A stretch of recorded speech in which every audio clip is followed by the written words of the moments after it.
Hello, everybody. What's going on? I want to show you a game that I played with the white pieces on chess.com a few days ago against a player, as you can see up top, Vincentovic, who's rated 2281, so strong player, almost 2300. We're just playing rapid 10-minute time control. And I just want to make an announcement to tell everybody once again that I am on chess.com and also on live chess. So if you want to follow me there and play me, it's the same exact name. And I'll be glad to take on all comers. I'm also on Instagram and Twitter under the same name.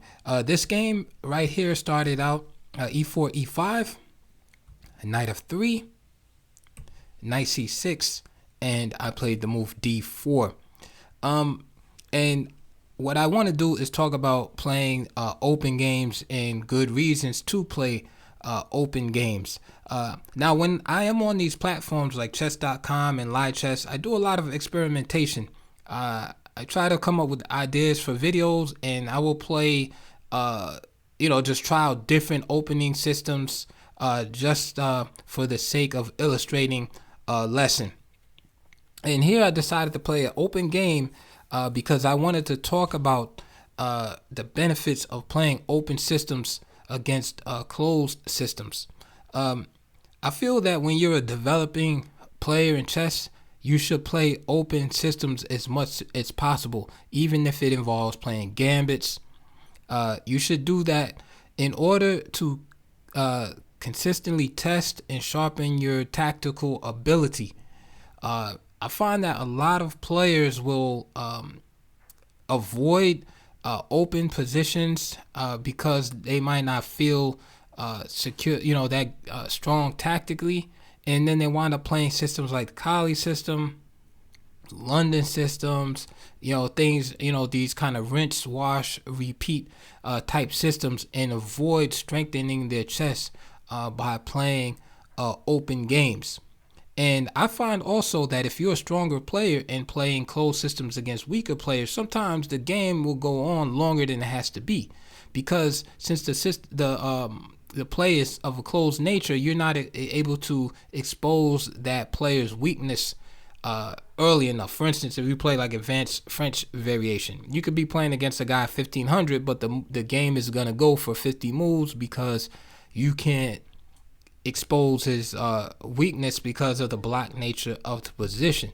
But however, if you come out right away and play like a Danish gambit or something like that, yes, you're taking risk, but at the same time, you're exercising your tactical ability in the position. So this is what I did here. This guy, like I said, is almost 2300. I played this Scotch game, which transposed into a Goring gambit here after the move c3. And of course, the gambit can be turned down with d5, but it still leads to a nice open game where white will have an isolated pawn along with active piece play. However, he took, and white can play bishop c4 here, or just knight takes c3 as I played. Now, I believe that knight takes c3, the Goring gambit, is very sound. That white is definitely no less than equal here. I believe the Danish is a little too risky, especially to play against a guy that's almost 2300. So I chose to play the Scotch gambit. You have a leading development, of course, and you have two open files and some nice diagonals to place your bishops on. So the play is very clear for white. He played bishop c5. Other move possible is bishop b4, then bishop c4, and these are all moves that white doesn't really have to worry about. I'm not saying that white will be better, but he doesn't have to worry about just being down a pawn and not being able to achieve equality. I believe white is just fine. You can do your own research in order to confirm that. But I believe the Goring gambit is excellent, right, to practice your tactics and also test your opponent at the same time to see what he knows.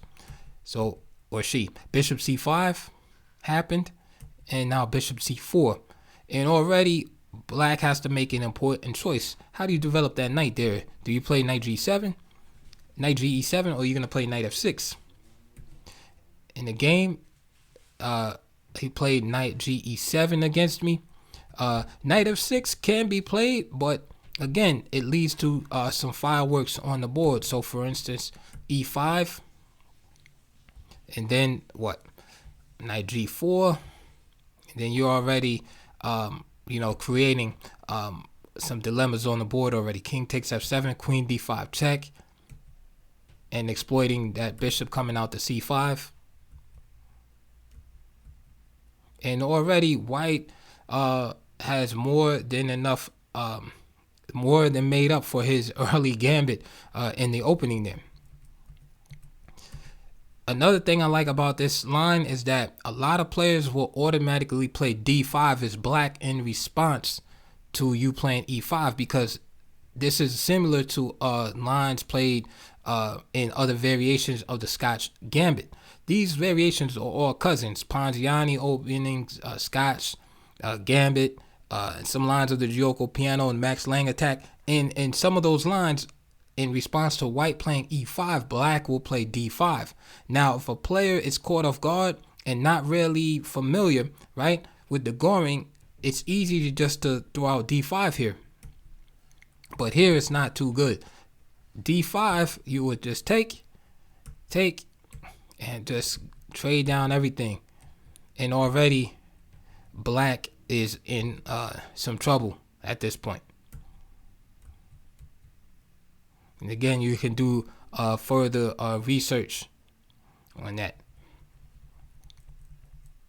Going back, knight ge7, avoiding e5 was played.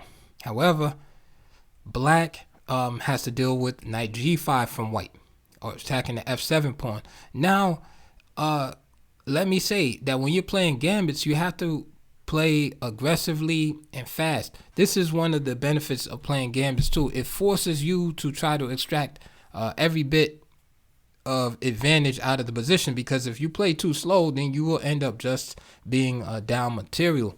So playing gambits forces you to think in a way to where you are looking for the strongest move in the position, and this is a good way to think. Right, you're looking for the highest quality move out of necessity here.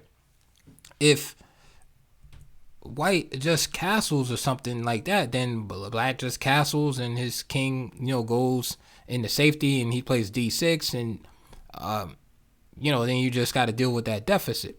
So knight g5 has this threat on f7 pawn. So now some of you are saying, well, why not castle right now? Problem is, if black castles here, then he just loses as a result of queen h5. All right, there's no way to stop the attack on f7 and h7 at the same time. So of course you would stop the mate with h6, and then knight takes f7, and you can see the queen being attacked. There's discovery against the king there, etc., etc. Black's best is just to play bishop takes f2 check there. King doesn't take, king moves out the way, and then after just a series of exchanges, you can see white, although he had to move his king, is just better here and up in the driver's seat after just basically stealing a rook off black, excuse me. So instead of castling here, which would be a big mistake, black, being a strong player, played knight e5, threatening the bishop on c4 and protecting f7 at the same time. Again, white is faced with the fork in the road. He has to continue to play aggressively in order to justify his gambit in the beginning of the game. So knight takes f7. This is perfectly sound and reasonable due to the position of the bishop on c5. And what this is about is really not letting black settle in. All right, you have to take the advantage that you had early on and just continue to press on the gas pedal and keep the pressure applied so that black can't settle into the position. Black played knight takes f7. Bishop takes f2 is possible here too. King takes. With relatively equal game. So for instance, bishop takes, king takes, rook f8 or castle, king g1, knight takes, bishop takes. A lot of exchanges here. Bishop g5, c6, queen e2, and this actually took place in the game Beidinger versus Hansel in 1994 in German league. This game wound up ending up in the draw. All right.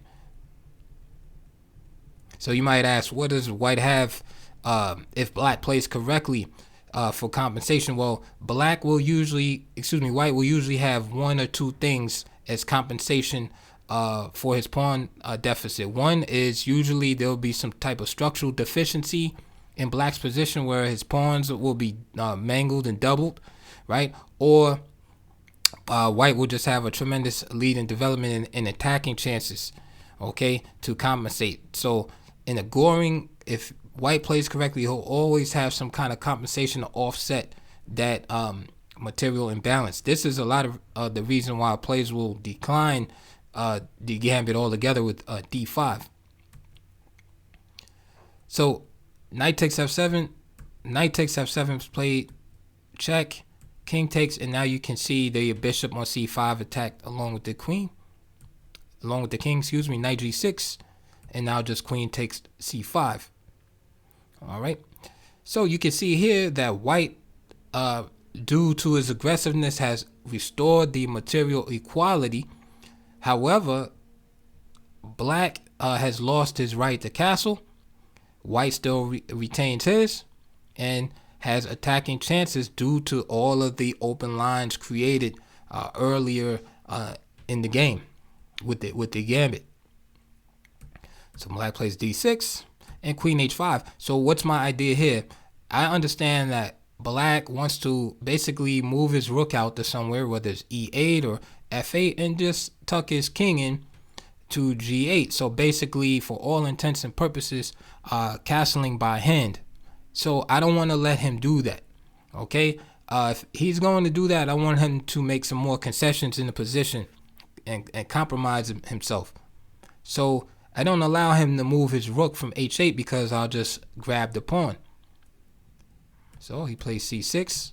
Again, at this point, maybe he should consider just gambiting the pawn himself, just giving me a pawn. So that's something to be considered. Instead, he plays c6. I play bishop g5, and c6, this gives his queen an outlet to go to b6 or something like that. So bishop g5.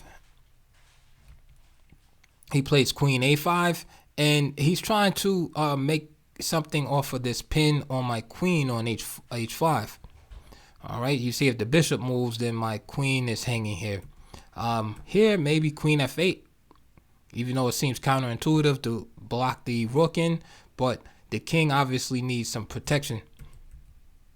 So queen a5 castles, and now he played h6 with the idea, of course, that the bishop is being attacked.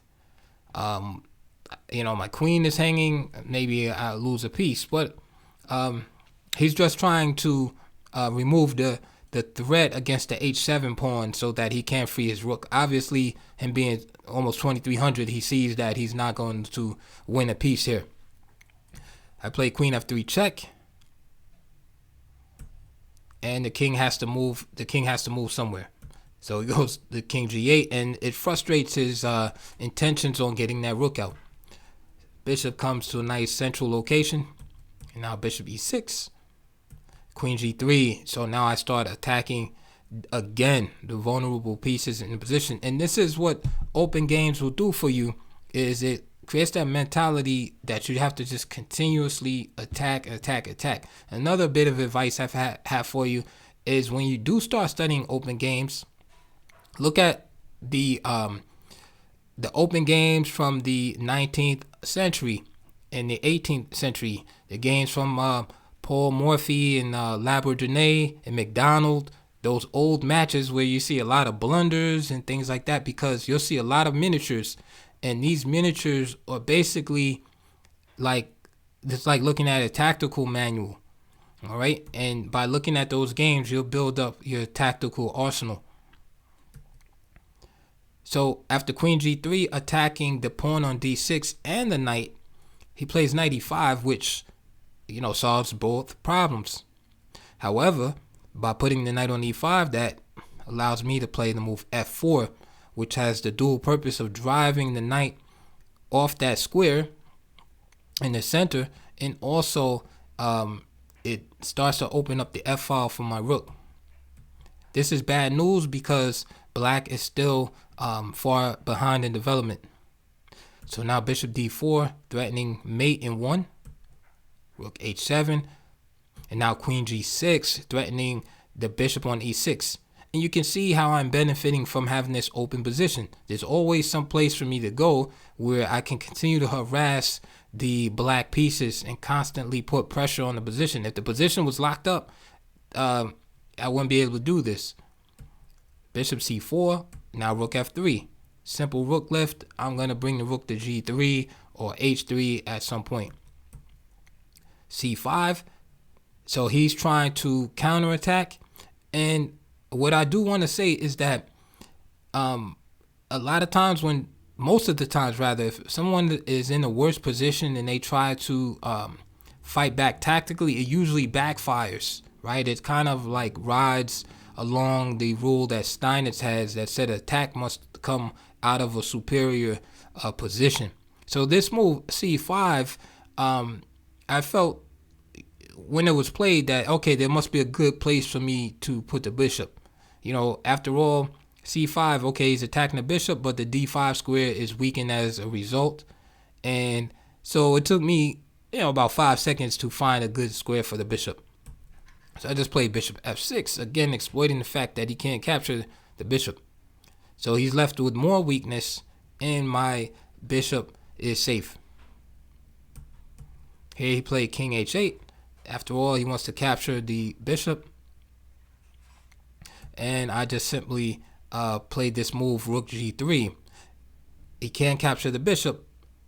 And because I'll just simply, after g takes f6, I'll just play queen takes f6. And mate will happen after that. So now he plays rook g8. All right, so now, again, same thing. He's saying, hey, I'll capture your bishop. I'll play bishop h4. Queen c7. And so now he's trying to bring the queen back to, to make up for his error earlier. Remember, I was saying that the queen should have stayed around the king, protecting the king. So he's trying to bring that queen back to protect the king over here. So b3, hitting the bishop. Bishop a6. And I did b3 because I wanted to knock that bishop out of play. See, the bishop is no longer on this important a2 to g8 diagonal. The bishop is like exiled at this point. And now I have access to d5, so I don't have to worry about him trading it off. He plays queen d7 here. And now I play knight f6, which is very strong, forking the rook on g8 and the queen on d7. And he can't capture the knight because of the checkmate on g8. So he plays knight g5 here, and I played knight d7, which is not even the strongest move, but we're probably in time pressure at this time. Like I said, this was a rapid game, 10 minutes, and rook takes g5 is the proper move. If he takes with the pawn, then this mate of course on h7. Well, I can't say with the pawn because there's two pawns. If he takes with the h pawn, so h takes g5, then it's mate on h7. If he takes with the g pawn, g takes f6, then it's mate on then it's mate here on g8. Okay, so if he does this, then it's mate back here with these guys. And if he takes, let's change the color. If he takes with this guy, then it's gonna be made here with the knight and queen. All right, so it's really tied up, and the queen is attacked at the same time. However, I just time pressure just took the queen. Knight takes d7, and bishop b5, and then I brought the piece right back. All right, because all of the threats are pretty much in place still. He took, and then I took here, and the rest of the game really needs no comment at this point. G6, and my idea is just play rook g5 and take the pawn. Notice that the king is pinned here. Bishop e8, rook g6, takes. Of course, he can't capture because of the pin, and then he just blundered at the end. I don't know how much time was on the clock, but then this queen takes g7 mate. So that is it for that particular game. I hope you enjoyed that and enjoyed the tactics involved. And I wanted to show you that game to encourage you guys to expand your horizons. You know, don't just play you know, these closed systems all the time. London system and Kali system and Catalans and stuff like that. Open your horizon. If you have the black pieces, you know, stop playing French and Caro-Kann and all of that stuff. Because if you're lower than 2,000 or so, you probably just you know, not doing too much for your chess development. Like, for your tactics to be strong, you have to put yourself in these positions. You know, try to play some more enterprising games that will lead to opening situations like Black Mortimer Gambit, you know, Evans Gambits. Try Danish Goring. There's many gambits out there, and if you don't want to play gambits, just play Joko Piano or something like that. But I suggest you try some gambits, and you'll be surprised how many games that you will win against stronger players, because it's just that, you know, a lot of these old gambits have been you know, pushed to the side, and nobody really looks at them anymore. But you'll be surprised if you play me on chess.com or look at some of my games. You will see that I play a lot of Latvian counter gambit is black, which is not supposed to be, which is a dubious opening. But I play a lot of it in speed games, 5-minute and 10-minute games, because many people don't take the time to really look at it, and it's very sharp. So yes, it's dubious, but if you don't like kind of refute it right away, then black gets a nice foothold in the center, and black has a nice game. I've won many games, and probably maybe next video I'll post another game against a master player. Right? I'm not talking about just beating up on 1,500, 1,600 rated players. I'll post a game against some strong players, right, above 2,100, and show you that, you know, even those guys will falter if not prepared. And I just think a lot of it is just that players are not taking the time to immerse themselves in tactics. All right, so that's it for this video. Please subscribe and like and all that stuff that everyone tells you to do. And also check the links below. Donate to my channel. And also look at the video links that I've placed below for some good books and also good DVDs on this particular opening that we talked about. All right, I'll see you guys later on.